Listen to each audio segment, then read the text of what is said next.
जी बिल्कुल सही दरोगा जी आई लव यू। रोज आवेलू तो नमस्ते करेलू, आ जाओ तो कहतर आई लव यू का बात। दरोगा जी रउआ हमरा कलुआ के काहे गिरफ्तार कइल बन? रउआ जानता नहीं हम अपना कलुआ से बहुत प्यार करें। जौना चलते हम रोज हर हफ्ता में आके रउआ के चुमा दे। तो रउआ हमरा कलुआ के गिरफ्तार काहे कइलेन? का चाहता रउआ के चुमा मना दी? देख तू हमरा के चुमा तो देलू, लेकिन बात कुछ ऐसा एकर मैटर पड़ गई रहा कि एकरा के जबरदस्ती हमरा थाना में लिया के बंद करे पड़ल, ना तो ओइजा के पब्लिक मार के एकरा के मुआ देला रहे। का हमार कलुआ दूसरा लड़की से इश्क फरमावत रहल? अरे जौना लड़की से इश्क फरमावत रहल एकदम कली कुंवारी लड़की बिया, एकदम गजब के लड़की बिया। ऐसा लड़की के तार कलुआ पटौले रहल। चलो हम तारा के फ्लैशबैक में दिखाओ तानी, लेकिन पहला हमार पपी दे दो। ना हो करे जाए ये साला दरोगा के चुम्मा मंगी है, बड़ी हमरा के मार मरले बा। सुना है ना, चुम्मा तू बाद में दी है। चलो तारा के फ्लैशबैक में दिखाओ तनी, ठीक बा? कहो ए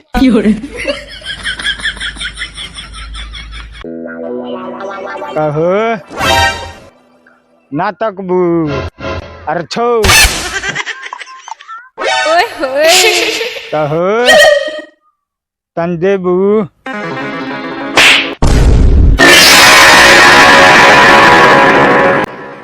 तू का सोच के हमरा के थप्पड़ मरलू है? तारा से का मंगनी है? का मंगनी है? तारा से मोबाइल नंबर मंगनी है, तारा से बतियावे खातिर।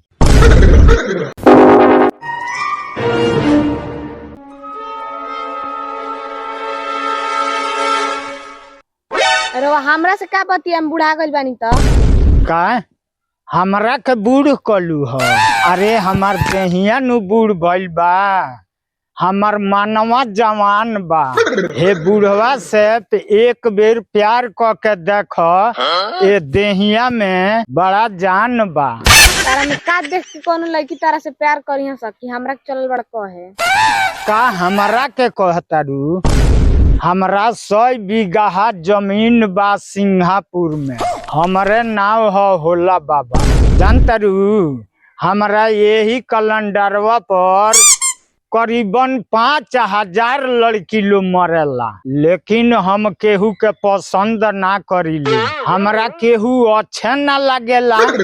अरे ई कह जे तू पसंद पड़ गइलू ह त तहरा से आई लव यू कहे के मन करता। 100 बीघा जमीन बा सिंगापुर में, तो हमरा नाम पर 100 बीघा लिख दे। अरे एक बेर तू हमरा के आई लव यू टू बोल के देख, तारा नाम से 99 बीघा लिख दे। ना पहले रउआ वादा करी कि 99 बीघा हमरा नाम लिखे, और वो कोनो लड़की से बतियावनी ना नु। हम अपना मुअल दादा दादी लोग के कसम खा के कहतनी जे हम केहू से ना बतियाइले। ठीक बा राजा जी, आई लव यू टू। अरे हमार करे जावा हाथ मिलावा। करे जाहू हे रोड पर ना चला हो, घर में प्यार के बात कल।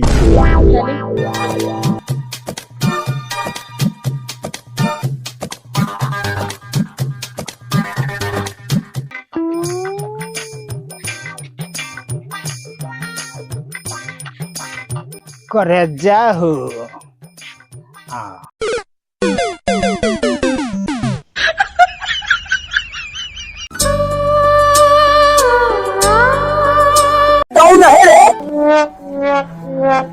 अरे बुढ़वा ते कहाँ से आ गइले रे? ऐसन मार लेके मेरा रू देखबो कैसन मार लेके आइल बा बुढ़वा घर में।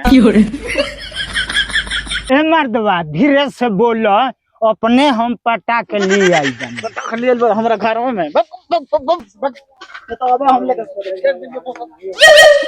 ए नाती के बेटा तू क्या के लगे सुत हमरा के ना लगे सुत रहला? ए उ त यही लेखा कह दनी हम सुत थोड़ी बा। बाहर चल बा। ऐसा होते नहीं रुकबू केहू के घर में घुस ए जाते। छोड़ ना दे का ए रुक जा बुढ़वा, रुक जा साले, हमरो के डिस्टर्ब कइले बड़ा तू। रुक जा तर अब थाना में भेज तनी। देख ललू अपना कलुआ के कारनामा, देख ललू। कार्य कलुआ ते तो क्रिया खेल रही कि तारा सिवा केहू से प्यार ना कर। जानतरी हो कर जा तोहरो से सुंदर उ लड़किया हमरा लाग गई हैं, बस कह दिए तो ओकरा से प्यार कर ली हैं, लेकिन आज से दादा दादी के अपना कसम खा के कहतानी जे आज से प्यार ना करे। है कलुआ दादा दादी के तोर दादा दादी मर गइल बालो मुगल दादा दादी के कीड़े खा के कहता रे देख लो अभिन झूठ कीड़े खाता ई सुधरी ना। ए दरोगा जी अगर ओकरो से सुंदर मिली तब नु प्यार करे, ना तो दादा दादी के अपना कसम खा के कहतानी जे हम प्यार ना करे। ठीक बा दरोगा जी, थैंक यू। रउआ हमरा कलुआ के यही तरह बचावत रहे, हम रउआ के यही तरह चुमा देत रहे। बस समय से आगे चुमा देत रही है। I love you too. Kalua के खोला लेके जा ठीक बा। जो कलुआ तोरा के बकस दानी